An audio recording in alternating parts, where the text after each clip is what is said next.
everyone, it's Connie and Natalie with Thistles and Coos Travel. And we wanted to kind of give a review today over something we literally just, it kind of fell up in our laps when we were doing research. And it's called the Red Bistro Bus in Edinburgh. And we'll put up the website and so you can have the information. It's more for, you can go as by yourself or with a group. When we went, there was a wedding party.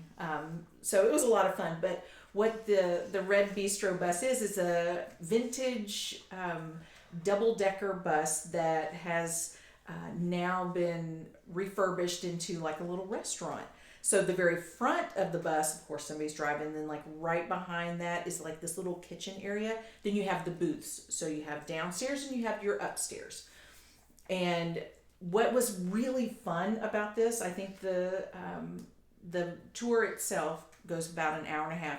You have a choice of afternoon tea. So you get your sandwiches, you get your dessert. So you have sweet and savory, your scones. And you can have tea or you can have the gin tour. So for, I think it was an extra 10 pounds, you get a pot of gin. It's like fruit infused, some kind of delicious gin. So when you actually get on the bus, you have your reservation. So you stand in a line by the bus. It's easy to find. It took us a while, but once we realized we were going in the right direction, it was easy to find. And you just kind of stand in line. They'll call your name and they have your seat reserved. And we actually were up in the very front of the top of the bus. So we had a little tiny booth. Just to let you know, booths are a little bit small. So we were like sitting like this, but it ended up being fine. And they have little bitty cubby hole things. So when you first get on, they give you, I think it was called Prosecco. I don't know if I'm saying that right. Kind of like a champagne-y sweet drink, and you can set it in the container so it won't fly or flop around. But you've got music. You have two waiters, I believe, and in the comments in the description below, we'll put in the website, and so you can go in there and see what's offered. Because we went on the afternoon tour, so I don't know how many tours there are in the evening, and it takes you all throughout Edinburgh, and it was so much fun. And so it has like what you can order, because I think you can do. They have evenings. I think they have like a Harry Potter one night too. I think so. You can have evenings. You can have days. High tea, gin tea. I think. I'm not sure about what else is offered. They do a hamburger tour. It's in Edinburgh as well as in Glasgow. So they do, like now they said, different themes, different foods that they will offer. I will let you know though that when we were looking at this, they sell out pretty fast because it's limited seating. So you'll want to, if this is something you want to do or you're interested, go ahead and make your reservation and then work the rest of the schedule around that one, specifically if that's something you want to do, because it does sell out pretty fast. It's pretty known for like what we call bachelorette parties, what are going to be called a hen party over in Europe. So people come in and it's lovely. We had fun. It's definitely something that I would take my daughter on. I would take my mom on. I think that they would both enjoy it throughout the tour, because we were a little worried since it is about an hour and a half to 2 hours. There is a stop. There's about a 20-minute stop, and they take you there so that way you can go to the bathroom and you can kind of get up, because it's such close quarters. They let you get off the bus. You can kind of stretch your legs, and it's right there where they stopped in Edinburgh was near Arthur's Seat. It was some sort of a outdoor, like it's like park, a museum or an amphitheater. Like Holyrood Park, right, somewhere around in there. So you can take pictures, and it was lovely. It was a lot of fun. I think it was fun though because we had people on the bus that were fun. And so we kind of felt their energy, and it kind of makes you, it influences your experience as well.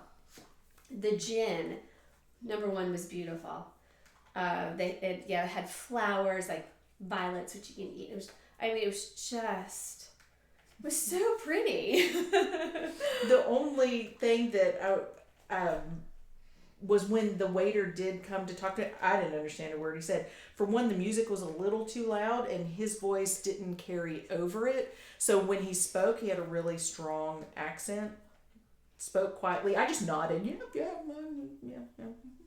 That was my only downfall. It was a nice clear day. So in the front we could open these little windows, so we had a nice breeze on us. I believe the booths are all wooden,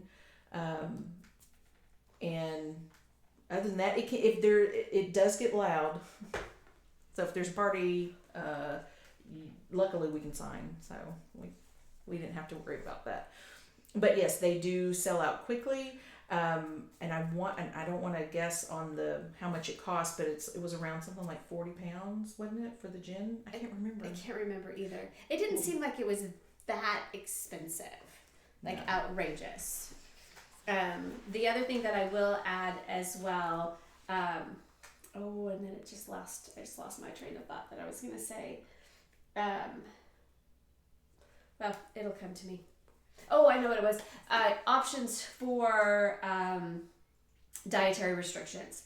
They did have options for that. Again, if you buy your tickets early, I believe you either can select whether it's a vegetarian or because the ladies that were sitting next to us, one of them had a dietary restriction, and they ended up, they gave her the wrong food, so they ended up doubling it.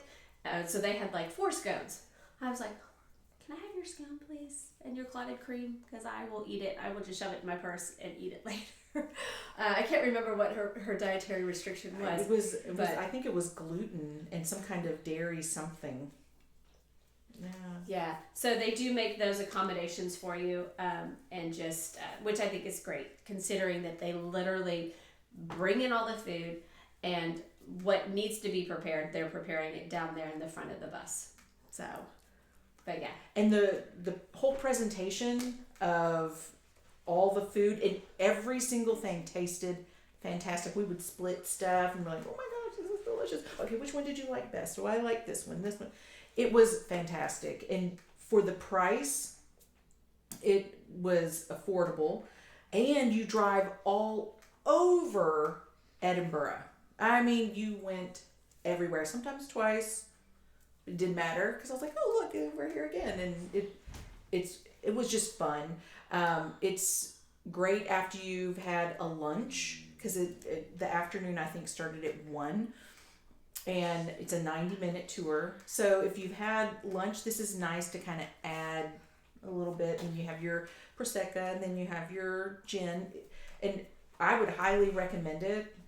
I would go again for sure. I'd like to see what other things they offer too. Yeah, I think so. And then the other thing that's fun is that you're driving in this big vintage red bus. And so people are like taking pictures. So you can't help it. You're like, hey, look at me. Yes, I'm in this red bus. And so that's fun because you can't miss it at all.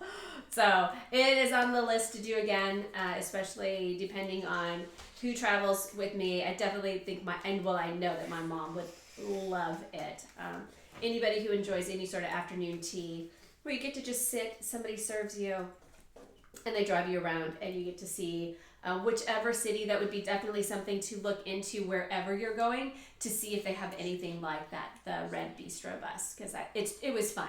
Definitely a plus. I agree. Yep. Thanks, guys. Bye.